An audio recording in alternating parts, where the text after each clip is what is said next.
भ्रष्टाचार पे हथौड़ा चल गया है। वहां की ईंटें, जितनी पीली ईंट थी, पुरानी ईंट थी, सब तोड़ के फेंक दी गई हैं। अब एक नंबर की ईंट से वहां पे निर्माण होगा। जय हिंद दोस्तों, खबर का असर हुआ है। उन्नाव जनपद के बीघापुर ब्लॉक के परसंडा के दैता में जो गौशाला निर्माण हो रहा था, वहां पे खुलेआम सरकारी धन का बंदर बांट हो रहा था। पूरे गौशाला को किस तरीके से भ्रष्टाचार की भेंट चढ़ाया जा रहा था, सब लोगों ने देखा होगा। और जब इसकी हमने खबर चलाई, इसके बारे में जानकारी लिया वहां पे ग्राम विकास अधिकारी के पद पे तैनात रजनीश यादव जी से, तो उन्होंने केवल यही कहा था, देख लेंगे देख लेंगे देख लेंगे। लेकिन जब हमने पूछा कि भैया कल आए थे कि नहीं, कहा हाँ आए थे, कल तक एक नंबर की ईंटा लग रही थी। तो आज फिर वीडियो के माध्यम से पूछना चाहते हैं, रजनीश यादव साहब जी, आप वीडियो देख रहे होंगे, हम ज्यादा कुछ आपको नहीं बोल सकते, हमारी औकात नहीं है। हम एक किसान का बेटा हूं, आप ग्राम विकास अधिकारी हैं, मतलब सेक्रेटरी साहब, 5-6 गांव के मालिक हैं, हम आपको कुछ कह नहीं सकते। बस इतना हाथ जोड़ के पूछ रहे हैं, जब निर्माण हो रहा था गौशाला में, जब बन रहा था गौशाला, तो आप एक दिन पहले, मतलब 24 घंटा पहले गए थे, तो एक नंबर का ईंटा लगा था। तो आज हथौड़ा क्यों चल रहा है वहां पे? आज क्यों तोड़ी गई हैं पीली ईंटें? आप लोग डिस्प्ले में देख रहे होंगे, हथौड़ा चल रहा, जो ईंटें निकल रही हैं वो पूरी की पूरी ईंटें, फोटो में आप लोग देख रहे होंगे 2-3 नंबर की लग रही हैं, एक नंबर की ईंट नहीं थी। लेकिन रजनीश यादव साहब जी ने कहा था एक नंबर की ईंट। आपको बहुत बहुत धन्यवाद है। अब वो क्या है, वो तो जो टीम गठित हुई थी ब्लॉक से, जो जांच करने गए थे, वही साहब लोग बताएंगे कि वहां पे किस नंबर की ईंट थी। हम आपकी बात मान रहे रजनीश यादव साहब जी, वो एक नंबर की ईंट थी, एक नंबर की। लेकिन सवाल यहां पे आ जाता, जब एक नंबर की थी तो हथौड़ा क्यों चल गया? और मैं वहां की जनता को भी बहुत बहुत धन्यवाद कहना चाहता हूं कि आप लोग ओपन होकर के विरोध करने की जो क्षमता आपके अंदर नहीं है, वो अंकित सिंह जरूर पैदा करेंगे क्षेत्र के गरीबों में। क्षेत्र का एक एक गरीब जो आज भ्रष्टाचार के खिलाफ बोलने में डरता है, और डरने के कारण है कि सिस्टम दबा देता है उसको।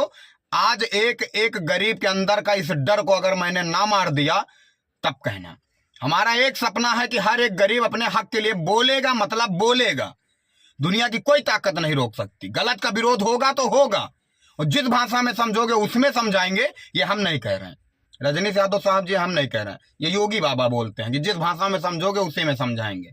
मतलब अगर लूटोगे तो फिर लूटने वाली स्टाइल में, और अगर विकास करोगे, सरकारी धन का सही से प्रयोग करोगे, तो उस भाषा में।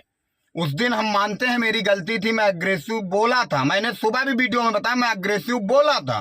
केवल इतना कहा था कि साहब अगर वहां पे जांच नहीं होगी तो धरना प्रदर्शन करेंगे और प्लास्टर तोड़वा देंगे और दिखवाएंगे, जांच करवाएंगे, मांग करेंगे सक्षम अधिकारियों से।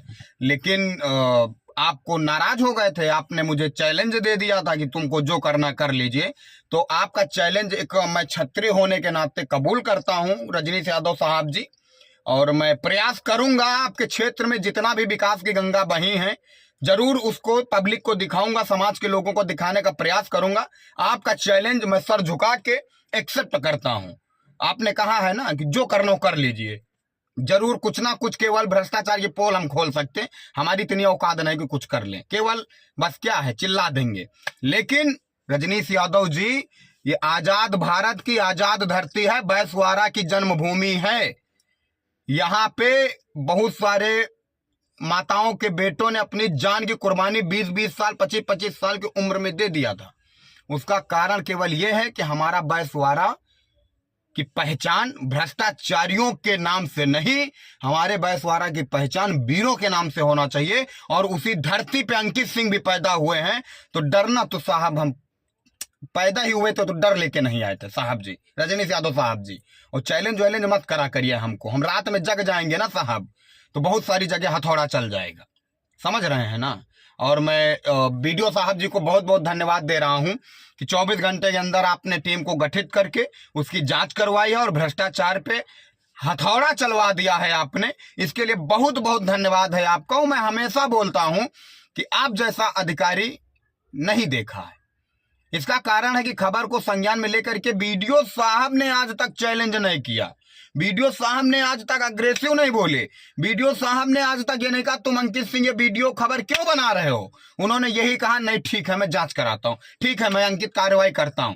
लेकिन रजनीश यादव साहब जी ने तो चैलेंज कर दिया कि तुमको जो करना हो कर लीजिए। हम क्या कर सकते हैं बताइए, आप ही लोग बताइए कमेंट करके। हम क्या कर सकते हैं? खबर दिखा सकते हैं, चिल्ला सकते हैं, जब तक वहां पे भ्रष्टाचार होता रहेगा तब तक वीडियो बना सकते हैं, यही तो कर सकते हैं। लेकिन सक्षम अधिकारियों की और ईमानदार अधिकारियों की हमारे क्षेत्र में कमी नहीं है। वीडियो साहब ने करके दिखा दिया है कि भ्रष्टाचार पे हथौड़ा चल गया है। वहां की ईंटें जितनी पीली ईंट थी, पुरानी ईंट थी, सब तोड़ के फेंक दी गई हैं। अब 1 नंबर की ईंट से वहां पे निर्माण होगा, 1 नंबर। और वहां के लोगों से भी विनती है और रजनीश यादव साहब जी से भी विनती है, हाथ जोड़ के विनती है कि आज जो टूटी ईंट है उनको रख लेना, और जब निर्माण हो गौशाला तो जो न ईंट आए उसको रख लेना। और दोनों को केवल ऐसे देखना, ऐसे ऐसे दोनों की तस्वीर देखना, आपको डिफरेंस पता चल जाएगा कि 3 नंबर, 2 नंबर और 1 नंबर में फर्क क्या होता है। और मैं भारतीय किसान यूनियन भानु के पदाधिकारियों को भी हाथ जोड़ के तहे दिल से धन्यवाद देता हूं। टिकैत ग्रुप के सभी पदाधिकारियों को धन्यवाद देता हूं और भी बहुत सारी पब्लिक को धन्यवाद देता हूं कि जब भी अंकित सिंह धरने की बात करते हैं तो ये लोग ये नहीं पूछते हैं कि किसके खिलाफ देना है, किस मुद्दे पे देना है। बस केवल यही मैसेज, यही फोन आता है कि अंकित जी आप आदेश करिए, आना कहां पे है। सबको बहुत बहुत धन्यवाद है। आप लोगों की वजह से ही हमारे अंदर 2 गुनी ताकत, 2 गुनी क्षमता पैदा हो जाती है भ्रष्टाचारियों से सवाल करने में, भ्रष्टाचारियों की आंखों में आके डाल के सवाल पूछने में। और मैं समाज के गरीब से विनती करना चाहता हूं, अपने हक के लिए आवाज उठाइए। मीडिया का मतलब पावर, न पक्ष न विपक्ष, सिर्फ निष्पक्ष। और गरीब की आवाज उठाने के लिए मैंने भी पंसड़ा के दैता में बन रहे गौशाला को 2000 का पेट्रोल कार में फूंक करके लखनऊ से आकर के पकड़ा था। तो आप बताइए ना रजनीश यादव साहब जी, मैं प्यार से बोलूंगा और मैंने कुछ कहा नहीं, मेरी गलती इतनी थी, मैंने केवल ये कहा कि मैं धरना दूंगा। तो क्या गलत बात है धरना देना? और गलत बात है तो भारतीय किसान यूनियन भानु के राष्ट्रीय अध्यक्ष जी की सराहना योगी जी क्यों करते हैं? क्यों कहते हैं कि ये किसानों की हमेशा आवाज उठाते हैं? रजनीश यादव जी आप नहीं देखते हैं, मैं मीडिया के क्षेत्र में होने के साथ साथ एक मैं किसान का बेटा हूं और गरीब घर से मैं बिलोंग करता हूं। और गरीबों को अगर कोई लूटने का प्रयास करेगा ना, लोहा बन के मुकाबला आप लोगों से करूंगा। और करूंगा कुछ नहीं, केवल खबर दिखाऊंगा। और सभी क्षेत्र के लोगों से विनती, आवाज उठाइए। भ्रष्टाचार पे लगातार हथौड़ा चलता था, आज भी चला है, आगे भी चलेगा, बुलडोजर भी चलेगा। लेकिन हम लोगों को एक हो करके इस भ्रष्टाचार के खिलाफ लड़ाई लड़ना है, मजबूती के साथ लड़ना है। और कल रजनीश यादव साहब जी एक बिल अपलोड करके 2 बार पेमेंट जो किए थे उसकी चर्चा कल की वीडियो में होगी। जय हिंद।